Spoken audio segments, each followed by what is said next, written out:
Hi friends, സച്ചിയുടെയും രേവതിയുടെയും പുതിയൊരു upcoming episode റിവ്യൂയിലേക്ക് എല്ലാവർക്കും സ്വാഗതം. ആദ്യം തന്നെ കാണിക്കുന്നത് നമ്മുടെ അച്ചമ്മയാണെങ്കിൽ ചന്ദ്രമതിയുടെ വീട്ടിലേക്ക് വരികയാണ് കേട്ടോ. ഭയങ്കര ദേഷ്യത്തിലാണ് അച്ചമ്മയുള്ളത്.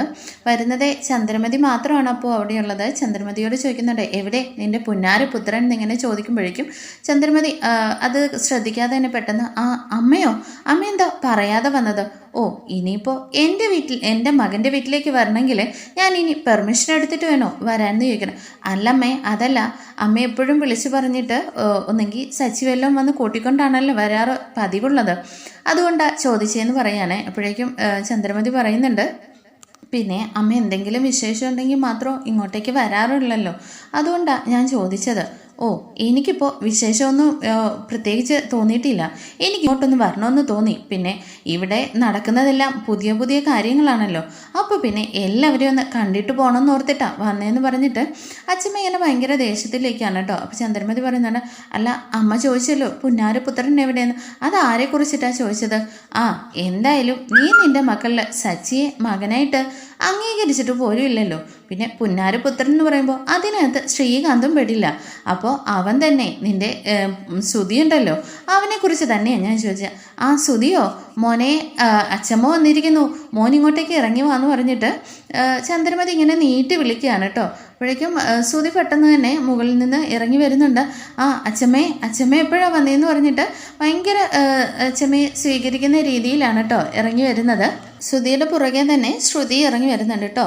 അച്ഛമ്മ ശ്രുതിയെ കണ്ടപാടെ തന്നെ ശ്രുതിയുടെ ഷർട്ടിൻ്റെ കോളറിൽ പിടിച്ചിട്ട് മുഖം അടച്ചങ്ങ് ഒറ്റ അടി കൊടുക്കുകയാണ് കേട്ടോ. അപ്പോഴേക്കും പെട്ടെന്ന് തന്നെ ശ്രുതി വയ്ക്കുന്നുണ്ട്, അച്ഛമ്മ എന്തിനാ ഇപ്പോൾ വന്ന ഉടനെ തന്നെ എന്നെ അടിക്കുന്നത് എന്നിങ്ങനെ ചോദിക്കുമ്പോൾ അച്ഛമ്മ ഇങ്ങനെ മിണ്ടുന്നില്ല കേട്ടോ. അപ്പോഴേക്കും ശ്രുതിയും ചോദിക്കുന്നുണ്ട്, അത് ശരിയാണല്ലോ, അച്ഛമ്മ എന്തിനാ ഇപ്പോൾ ശ്രുതിയെ വെറുതെ അടിച്ചത്? എന്നാൽ അച്ഛമ്മ നേരെ ശ്രുതിയുടെ നേരെ തിരിച്ചിട്ട്, എൻ്റെ ചെറുമകനെ കാര്യങ്ങൾ ഞാൻ നോക്കിക്കോളാം, പിന്നെ എന്നെ ചോദ്യം ചെയ്യാൻ വേണ്ടിയിട്ട് നീ ആരാടിയെന്ന് ചോദിക്കാണ് കേട്ടോ. അപ്പോഴേക്കും ശ്രുതിയാണെങ്കിൽ ആകെ മുഖം വെളുത്തു പോകുന്നുണ്ട്. ചന്ദ്രമതിയാണെങ്കിൽ ശ്രുതിയും ശ്രുതിയൊക്കെ ഇങ്ങനെ മാറി മാറി നോക്കിയിട്ട് ഒന്നും മിണ്ടാതെ ഇങ്ങനെ തലകുനിച്ച് നിൽക്കുകയാണ് കേട്ടോ.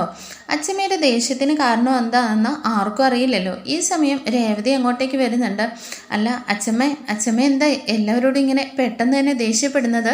അപ്പോഴേക്കും അച്ഛമ്മ പറയുന്നുണ്ട്, മോളെ രേവതി, മോള് എന്നോട് ഫോൺ വിളിച്ച് പറഞ്ഞിരുന്നില്ലേ, ആ കാര്യങ്ങളൊക്കെ കേട്ട പാടെ തന്നെ എനിക്ക് എന്നെ തന്നെ മറന്നുപോയി.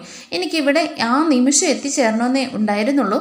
ഇവർ 6 വർഷം എന്ന് പറഞ്ഞിട്ട് 6 വർഷത്തേക്ക് എന്ന് പറഞ്ഞാണ് സച്ചി എൻ്റെ അടുത്ത് കൊണ്ടുവന്ന് ആക്കിയത്. എന്നാൽ ഞാൻ അവനെ പൊന്നുപോലെയാണ് ആ 6 വർഷം നോക്കിയത്. എന്നാൽ ഇവരതിനു ശേഷം എൻ്റെ സച്ചിയെ ജയിലിലേക്ക് അയക്കുകയാണ് ഉണ്ടായത്.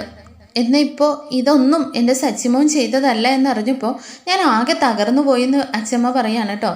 ഇതെല്ലാം കേട്ടിട്ട് സച്ചിയാണെങ്കിൽ രേവതിയോട് ചോദിക്കുന്നുണ്ട്, അല്ല രേവതി, നീ എന്താ അച്ഛമ്മയോട് ഫോൺ വിളിച്ച് പറഞ്ഞത്?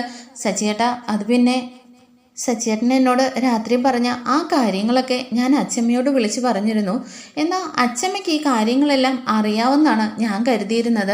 എന്നാൽ ഈ കാര്യങ്ങളൊന്നും അറിയാതിരുന്ന അച്ഛമ്മ ഇതെല്ലാം കേട്ടപ്പോൾ ആകെ ഷോക്കായി പോയിന്നിങ്ങനെ രേവതി പറയുന്നുണ്ട്. അപ്പോഴേക്കും സച്ചി പറയുന്നുണ്ട്, നീ എന്തു പണിയാ രേവതി ചെയ്തത്? അച്ഛമ്മയ്ക്ക് ഈ കാര്യങ്ങളൊന്നും അറിയില്ലായിരുന്നു. ഇതറിഞ്ഞാൽ ഒരിക്കലും അച്ഛമ്മയ്ക്ക് താങ്ങാൻ കഴിയില്ലെന്ന് എനിക്കറിയാം.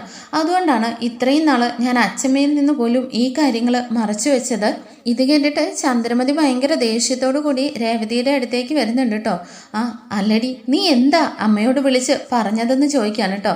അപ്പോഴേക്കും അച്ഛമ്മ പറയുന്നുണ്ട്, ദേ ചന്ദ്രേ, നീ ഇനിയും നിർത്തിക്കോ. സച്ചിയെയും രേവതിയെയും കുറിച്ചിട്ട് ഇനി ഒരക്ഷരം പോലും പറയാൻ നിനക്കെന്നല്ല ഈ വീട്ടിലുള്ള നീ കൂട്ടിക്കൊണ്ടുവന്ന മരുമക്കളുണ്ടല്ലോ, അവർക്ക് പോലും ഒരു യോഗ്യതയില്ല. എൻ്റെ സച്ചിയും രേവതിയും തനി തങ്കങ്ങളാണെന്ന് പറഞ്ഞിട്ട് സച്ചിയും രേവതി ഇങ്ങനെ അച്ഛമ്മ ചേർത്ത് പിടിക്കുകയാണ്. ഈ സമയം രവിയാണെങ്കിൽ പുറത്തു പോയിട്ട് അകത്തേക്ക് വരുന്നുണ്ട് കേട്ടോ. അച്ഛമ്മയെ കണ്ടത്, അമ്മ എപ്പോഴാണ് വന്നത് എന്ന് ചോദിക്കുമ്പോൾ, എന്നാലും രവി, നീയും എന്നോട് ഈ കാര്യങ്ങൾ മറച്ചു വെച്ചല്ലോ. എന്താ അമ്മ പറയുന്നത്? എന്തും മറച്ചു വെച്ചെന്നാ പറയുന്നതെന്നിങ്ങനെ രവി ചോദിക്കുന്ന സമയത്ത് സച്ചി പറയുന്നുണ്ട്, അച്ഛൻ ഒരു കാര്യവും ഇതിനകത്ത് അറിയില്ല, അച്ഛനെ ഇതിനകത്ത് ഉൾപ്പെടുത്തണ്ടെന്നിങ്ങനെ സച്ചി പറയുന്നുണ്ട്. അപ്പോഴേക്കും ചന്ദ്രമതി പറയുന്നുണ്ട്, രവിയേട്ടാ, ഈ പൂ കെട്ടുന്നവള് എന്തൊക്കെയോ വിളിച്ച് അമ്മയോട് പറഞ്ഞിട്ടുണ്ട്. അമ്മ വന്ന പാടെ എല്ലാവരെയോടും ദേഷ്യപ്പെടുകയാണെന്നിങ്ങനെ പറയുമ്പോഴേക്കും രവിയാണെന്നുണ്ടെങ്കിൽ അമ്മയെ വിളിച്ചുകൊണ്ട് പോയിട്ട് അമ്മ ഇങ്ങോട്ട് വാ, ഇവിടെ വന്ന് ഇരിക്കുന്നു പറഞ്ഞിട്ട് അവിടെ കൊണ്ടുപോയി ഇരുത്തുകയാണ് കേട്ടോ. എന്നിട്ട് അച്ഛമ്മ ഇപ്പോൾ പറയുന്നുണ്ട്, എടാ ഈ 6 വർഷം നീ ഇവിടെ അടുത്ത് നിൽക്കാൻ പാടില്ലെന്ന് പറഞ്ഞിട്ടാണ് സച്ചിയെ എൻ്റെ അടുത്ത് കൊണ്ടാക്കിയത്. അവിടെ ഞാൻ സച്ചിയെ തങ്കം പോലെയാണ് വളർത്തിക്കൊണ്ടു വന്നത്. ഒരു ചീത്തക്കാരിയോ ഒരു കളവ് പറയലോ മോഷ്ടിക്കലോ ഒന്നും അന്ന് അവൻ ചെയ്തിട്ടുണ്ടായിരുന്നില്ല. എന്നാൽ പിന്നീട് അധ്യാപകൻ്റെ തലയിൽ കല്ലെടുത്തിട്ടു എന്ന് പറഞ്ഞിട്ട് നിങ്ങളെല്ലാവരും കൂടിയിട്ട് എൻ്റെ മോനെ ജുവനൈൽ ഹോമിൽ വരെ കൊണ്ടുപോയി ആക്കി.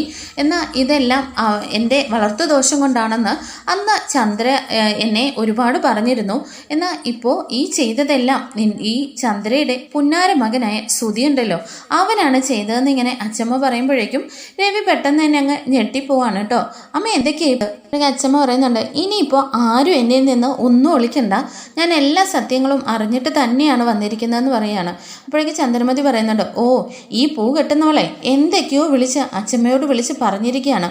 അമ്മ എന്തൊക്കെയായി പറയുന്നത്, അതൊന്നും സത്യമല്ല എന്ന് പറഞ്ഞിട്ട് ചന്ദ്രമതി ഇങ്ങനെ ദേഷ്യപ്പെടുകയാണ് കേട്ടോ. അപ്പോഴേക്കും അച്ഛമ്മ പറയുന്നുണ്ട്, ഇനി നീ വാ തുറന്ന് ഒരക്ഷരം മിണ്ടി പോകരുത്. എല്ലാ കാര്യങ്ങളും ചെയ്തു വെച്ചിട്ട് ഇപ്പോൾ സച്ചിയുടെ നേരെ നീയൊക്കെ കൂടിയിട്ട് കാണിച്ചു കൂട്ടുന്നതൊക്കെ ഞാൻ കണ്ടുകൊണ്ട് തന്നെയാണ് ഇരിക്കുന്നത്.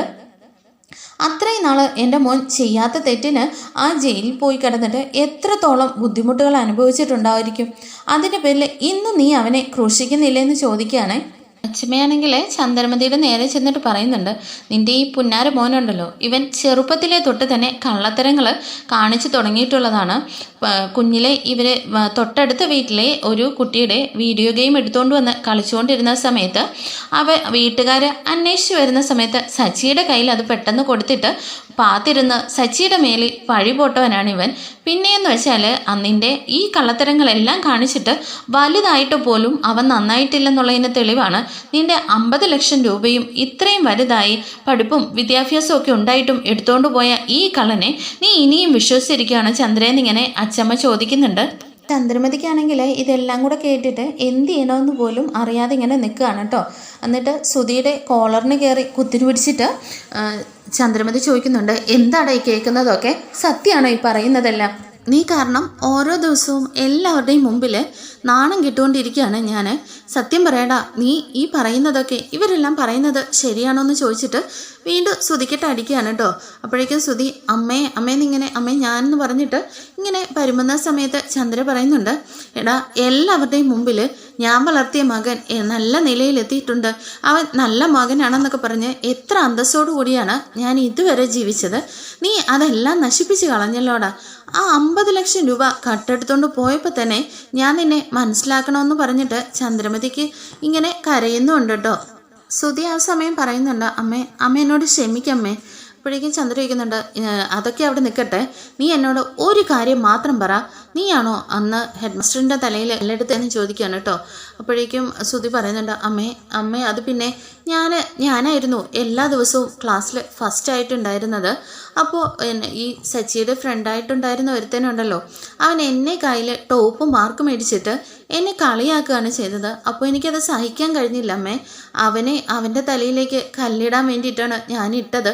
മുകളിൽ നിന്ന് ഇടുന്ന സമയത്ത് ആ പയ്യൻ മാറിയപ്പോൾ അത് ഹെഡ് മാസ്റ്ററിൻ്റെ തലയിൽ വീഴുമായിരുന്നമ്മേ. ഞാൻ ഒരിക്കലും സച്ചിയെ പെടുത്താൻ വേണ്ടിയിട്ടായിരുന്നില്ല. എന്നാൽ മുകളിൽ വന്ന് എല്ലാവരും ഓടി വന്ന് നോക്കിയപ്പോഴേക്കും മുകളിൽ നിന്ന് നോക്കുന്നത് സച്ചിയാണ് കണ്ടത്. അപ്പോൾ സച്ചിയാണ് കല്ലെടുത്തിട്ടെന്ന് എല്ലാവരും മനസ്സിലാക്കി. എന്നാൽ ആ സമയം എനിക്ക് വേറൊന്നും തോന്നിയില്ലമ്മേ. എനിക്കത് രക്ഷപ്പെടാനാണ് തോന്നിയത്, അല്ലാതെ ഞാൻ സച്ചിയെ അങ്ങനെ കുറ്റപ്പെടുത്തിയതോ സച്ചി അതിലേക്ക് അറിഞ്ഞുകൊണ്ട് ഇട്ടുകൊടുത്തോ ഒന്നും അല്ലെന്നിങ്ങനെ പറഞ്ഞിട്ട് സ്തുതി ഇങ്ങനെ കരയാണ് കേട്ടോ. അപ്പോഴേക്കും അച്ഛമ്മ പറയുന്നുണ്ട്, സച്ചിയെ പെടുത്താനല്ലെങ്കിൽ അന്ന് പോലീസുകാർ വന്ന് സച്ചിയെ അറസ്റ്റ് ചെയ്തുകൊണ്ട് പോയപ്പോൾ നിനക്ക് പറയാമായിരുന്നില്ലേ സച്ചിയല്ല നീ അത് ചെയ്തതെന്ന്? എന്നിട്ട് നീ അത് വാ തുറന്ന് പറഞ്ഞോ എന്ന് ചോദിക്കുന്നുണ്ട്.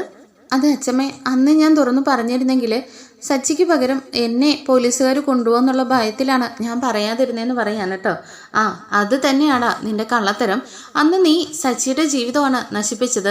എന്നിട്ട് ഇപ്പോഴും നീ ഇതൊന്നും അറിയാത്ത രീതിയിൽ എങ്ങനെ നിനക്ക് മനസാക്ഷി ഇല്ലാതെ ഇങ്ങനെ നടക്കാൻ പറ്റുന്നു എന്നൊക്കെ ചോദിക്കുകയാണ് കേട്ടോ. എന്നിട്ട് അച്ഛമ്മ വീണ്ടും പോയിട്ട് ശ്രുതിക്കിട്ട് അടിക്കുന്ന സമയത്ത് ശ്രുതി ചോദിക്കുന്നുണ്ട്, അച്ഛമ്മ എന്തിനാ ഇനി ഇപ്പോൾ ചെറുപ്പത്തിലെ ചെയ്ത തെറ്റിന് വേണ്ടിയിട്ട് ശ്രുതിയെ ഇങ്ങനെ വീണ്ടും വീണ്ടും അടിക്കുന്നതെന്ന് ചോദിക്കുന്നുണ്ട്. നീ പാടി ചോദിക്കാൻ നീ ആരാ? ഇത് നീ ചെയ്ത കുറ്റത്തിന് നിന്നെ ഞാൻ അന്നേ അടിക്കേണ്ടതായിരുന്നു. എന്നാൽ ഞാനത് നീ മറ്റൊരു വീട്ടിലെ കുട്ടിയാണെന്ന് കരുതിയിട്ടാണ് അടിക്കാതെ ഇരുന്നത്.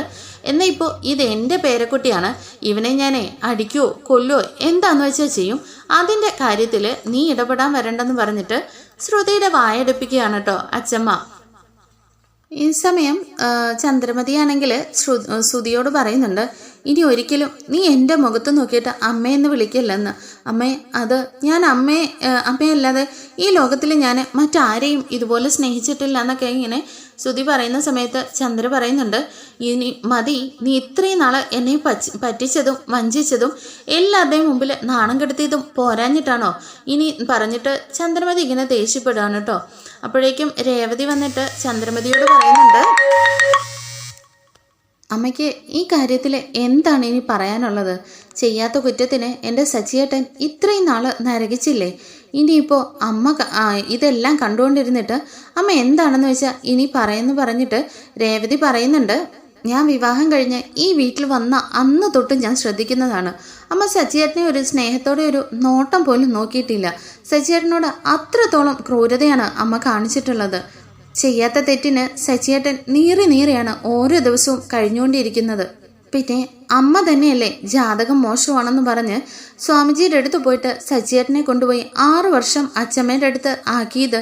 എന്നിട്ട് ജാതകപ്രകാരം അമ്മയ്ക്ക് എന്തെങ്കിലും ദോഷമായിട്ടുള്ളത് സംഭവിച്ചോ? അതിനുശേഷം അമ്മ തന്നെ ജയിലിലേക്ക് സച്ചിയേട്ടനെ അയക്കുകയും ചെയ്തു. അമ്മ ഈ ചെയ്തു വെച്ച തെറ്റുകൾക്കൊക്കെ എന്താണ് സച്ചിയേട്ടൻ അനുഭവിച്ചതിനൊക്കെ അമ്മയ്ക്ക് എന്താണ് ഇനി ചെയ്യാൻ പറ്റുക എന്ന് പറഞ്ഞ് രേവതിക്ക് കരയുന്നുണ്ട് കേട്ടോ. ഇതെല്ലാം കേട്ടിട്ട് ചന്ദ്രമതിയാണെങ്കിൽ ആകെ കണ്ണൊക്കെ നിറഞ്ഞിങ്ങനെ തലകുനിച്ച് തന്നെ നിൽക്കുകയാണ്. അപ്പോഴേക്കും അച്ചമ്മയും രവിയും കൂടിയൊക്കെ ചോദിക്കുന്നുണ്ട്, എന്താ ചന്ദ്രേ, നിനക്കിപ്പോൾ മറുപടിയില്ലേ? സച്ചിയുടെ സ്ഥാനത്ത് ഇപ്പോൾ ശ്രുതിയായിരുന്നെങ്കിൽ നീ വാതോരാതെ എല്ലാം അങ്ങ് വാദിച്ചേനല്ലോ. ഇപ്പൊ സച്ചിക്ക് വേണ്ടിയിട്ട് നിന്റെ നാവ് പൊങ്ങുന്നില്ലെന്ന് അച്ചമ്മ ചോദിക്കുന്നുണ്ട്. ചന്ദ്രേ, ഈ ചെയ്ത തെറ്റിനെല്ലാം ശ്രുതി ചെയ്തതിനേക്കാളും വലിയ തെറ്റുകളാണ് നീ ചെയ്തുകൊണ്ടിരിക്കുന്നത്. സ്വന്തം പെറ്റ മകനാണെന്ന് പോലും നോക്കാതെ ഇത്രയും നാൾ നീ സച്ചിയെ ദ്രോഹിച്ചു. സച്ചി കെട്ടിക്കൊണ്ടുവന്ന പെണ്ണിനെ, രേവതിയെ എത്രത്തോളം നീ ബാക്കിയുള്ള മരുമക്കളെ നീ കൊണ്ടുവന്നതാണ് പണക്കാരികളാണെന്ന് പറഞ്ഞ് അവരെ തലയിൽ വെച്ച് ആടിയിട്ടും രേവതി എല്ലാവർക്കും വേണ്ടി ഭക്ഷണം ഉണ്ടാക്കി തന്നിട്ട് പോലും നീ ഒരു നല്ല വാക്ക് രേവതിയോട് പറഞ്ഞിട്ടുണ്ടോ? അപ്പോൾ ഈ ചെയ്തതിനെല്ലാം കൂട്ടിയിട്ട് എന്ത് ശിക്ഷയാണ് ഞങ്ങൾ തരേണ്ടതെന്നിങ്ങനെ അച്ചമ്മ ചോദിക്കുന്നുണ്ട് കേട്ടോ. എന്നാൽ എല്ലാവരും രവിയും ഒക്കെ കൂടി ചന്ദ്രമതിയോട് ഇങ്ങനെ ഓരോന്നോരോന്ന് എണ്ണി ചോദിച്ചുകൊണ്ടിരിക്കുകയാണ്. രവി ചോദിക്കുന്നുണ്ട്, ചന്ദ്രേ, നിനക്ക് എല്ലാവരോടും മറുപടി പറയാം, എന്നാൽ രേവതി ചോദിക്കുന്നതിന് നിനക്ക് എന്തുത്തരമാണ് നൽകാനുള്ളതെന്ന് പറയുമ്പോഴേക്കും ചന്ദ്രമതി ഇങ്ങനെ രവിയെ ഇങ്ങനെ കണ്ണ് നിറഞ്ഞിങ്ങനെ നോക്കുന്നുണ്ട്. ഇതെല്ലാം കേട്ടുകൊണ്ടിരുന്ന സച്ചി പറയുന്നുണ്ട്, അച്ഛാ, ഇനി വിട്ടേക്ക്, ഇതെല്ലാം കഴിഞ്ഞു പോയ കാര്യങ്ങളല്ലേ. ഇനിയിപ്പോൾ അമ്മയെ വെറുതെ വിഷമിപ്പിക്കണ്ട. അമ്മയ്ക്ക് 3 മക്കളാണ് ഉണ്ടായിരുന്നത്. എന്നാൽ എനിക്ക് ഒരമ്മ മാത്രമേ ഉണ്ടായിരുന്നുള്ളൂ. എല്ലാ സമയത്തും അമ്മ ജയിച്ച് കാണുന്നത് തന്നെയാണ് അച്ഛാ എനിക്കിഷ്ടം. ഇപ്പോൾ അമ്മയുടെ കണ്ണ് നിറയുന്നത് എനിക്ക് കാണാൻ സഹിക്കില്ല എന്ന് പറഞ്ഞിട്ട് സച്ചി അവിടെ നിന്ന് മാറിപ്പോവാണ് കേട്ടോ. അപ്പോഴേക്കും രവി പറയുന്നുണ്ട്, കേട്ടില്ലേ ചന്ദ്രേ, അവൻ പറഞ്ഞത് അതാണ് അവൻ്റെ മനസ്സ്. ഇത്രയും വേദനകളെല്ലാം സഹിച്ചിട്ടും നീ ഇത്രയും അവനെ ആട്ടി ഓടിച്ചിട്ട് പോലും അവന് നിന്നോട് സ്നേഹം മാത്രമേ ഉള്ളൂ ചന്ദ്രേ. അതാണ് സച്ചി എന്ന് പറഞ്ഞിട്ട് നമ്മുടെ രവിയുടെയും കണ്ണൊക്കെ നിറഞ്ഞിട്ട് ഇങ്ങനെ കണ്ണാടിയൊക്കെ മാറ്റിയിട്ട് കണ്ണുനീരൊക്കെ തുടയ്ക്കുന്നുണ്ട്. അപ്പോഴേക്കും ചന്ദ്ര പറയുന്നുണ്ട്, ചന്ദ്രമതി അപ്പോഴേക്കും സച്ചിയുടെ അടുത്തേക്ക് പോയിട്ട് എന്നോട് ക്ഷമിക്കുമെന്ന് പറയുന്നുണ്ട് കേട്ടോ. അപ്പോഴേക്കും രവി പറയുന്നുണ്ട്, ചന്ദ്രേ, നീ എന്തൊക്കെ പറഞ്ഞാലും നീ ദ്രോഹിച്ചതിന് ഇതിനൊക്കെ മറുപടിയാകുമോ? അവനൊരിക്കലും അത് ക്ഷമിക്കാൻ കഴിയുമോ എന്ന് ചോദിക്കുമ്പോഴേക്കും അച്ചമ്മ പറയുന്നുണ്ട്, അതെ, അവൻ പറഞ്ഞത് ശരിയാണ്. അവൻ ഇത്രയും നാൾ അനുഭവിച്ച വേദനകൾക്കും നീറിയതിനും ഒക്കെ ഒരു പരിഹാരം ആകില്ല. ഒരു പെറ്റമ്മ ചെയ്യുന്നതാണോ നീ ചെയ്തു കൂട്ടിയതെല്ലാം? രേവതിയെപ്പോലെ ഒരു പെൺകുട്ടി സച്ചിയുടെ ജീവിതത്തിലേക്ക് വന്നില്ലായിരുന്നെങ്കിൽ എന്താവുമായിരുന്നു? അതെന്തോ ദൈവത്തിൻ്റെ വിധി കൊണ്ട് സച്ചിയുടെ മനസ്സിന് ഒത്തതുപോലെ ഒരു രേവതിയെപ്പോലെ ഒരു പെൺകുട്ടി എൻ്റെ മോന് ജീവിതത്തിലേക്ക് കിട്ടി. അതുകൊണ്ട് തന്നെ എൻ്റെ മോൻ്റെ ജീവിതം ഇപ്പോൾ സന്തോഷമായിട്ട് മുമ്പോട്ട് പോന്നു. ഇല്ലായിരുന്നെങ്കിൽ എന്താവുമായിരുന്നു അവൻ്റെ അവസ്ഥ എന്നൊക്കെ പറഞ്ഞിട്ട് അച്ചമ്മ ഇങ്ങനെ സച്ചിയെ ചേർത്ത് പിടിക്കുന്നുണ്ട് കേട്ടോ. എന്നിട്ട് ചന്ദ്രമതിയോട് പറയുന്നുണ്ട്, നീ ഇപ്പോഴേ ചെയ്യേണ്ടത് എൻ്റെ സച്ചിമോൻ്റെ കാല് കഴുകി വെള്ളം കുടിച്ചാൽ പോലും നീ ചെയ്ത പാപത്തിന് പരിഹാരമാകില്ല ചന്ദ്രേ. മോൻ്റെ കാൽക്കൽ വീണ് നീ കണ്ണീരൊഴുക്കാണ് ഇനി വേണ്ട. ഇനിയുള്ള കാലത്തോളം സച്ചിയുടെ കാൽക്കൽ വീണ് കണ്ണീരോടുകൂടി നീ സച്ചിക്ക് വേണ്ടി പ്രാർത്ഥിച്ചിരിക്കുന്നു പറഞ്ഞിട്ട് അച്ചമ്മയാണെങ്കിൽ സച്ചിയും കൂട്ടി അവിടെ നിന്ന് അകത്തേക്ക് കയറി പോകാൻ തുടങ്ങുകയാണ് കേട്ടോ. എന്നാൽ ചന്ദ്രമതിയാണെങ്കിൽ ഭയങ്കര സങ്കടത്തോടു കൂടി ഇങ്ങനെ നിൽക്കുകയാണ്. അപ്പോഴേക്കും സച്ചി പറയുന്നുണ്ട്, അച്ഛമ്മേ ഇനിയൊന്നും പറയണ്ട, അതൊന്നും സാരമില്ല, ഞാൻ അനുഭവിച്ചതൊക്കെ കഴിഞ്ഞു പോയ കാര്യങ്ങളല്ലേ. അമ്മ എന്നോട് മാപ്പൊന്നും ചോദിക്കണ്ട, ഒരിക്കലും കാലിലും വീഴണ്ട. എന്നോട് ഇനിയുള്ള കാലമെങ്കിലും അമ്മ എന്നെ മകനായിട്ടൊന്ന് അംഗീകരിച്ചാൽ മതി. ഒരുപാട് സ്നേഹമൊന്നും വാരിക്കോരി തരണ്ട, അമ്മ എന്നെ മോനെ എന്നൊരു വിളിച്ചാൽ മാത്രം മതി എന്ന് പറഞ്ഞിട്ട് സച്ചിയും കരയാണ് കേട്ടോ. അപ്പോഴേക്ക് ചന്ദ്രമതിയാണെങ്കിൽ സച്ചിയുടെ അടുത്തേക്ക് വന്നിട്ട് മോനെ എന്ന് വിളിക്കുകയാണ്. ആ ഒരു വിളി കേൾക്കാൻ വേണ്ടിയിട്ട് സച്ചി എത്രയോ കാലങ്ങളായി കാത്തിരിക്കുകയായിരുന്നു. ആ സന്തോഷ നിമിഷം ആ വീട്ടിലുള്ള എല്ലാവരും പെട്ടെന്ന് ഒരുപാട് സന്തോഷിക്കുന്ന ആ ഒരു നിമിഷമാണ്.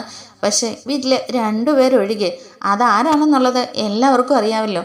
അപ്പോൾ ഇനിയിപ്പോൾ അടുത്ത എന്താണ് സംഭവിക്കാൻ പോകുന്നതെന്നറിയാൻ നമ്മുടെ ചാനലൊന്ന് ലൈക്ക് ചെയ്തും സബ്സ്ക്രൈബ് ചെയ്തും സപ്പോർട്ട് ചെയ്യണേ.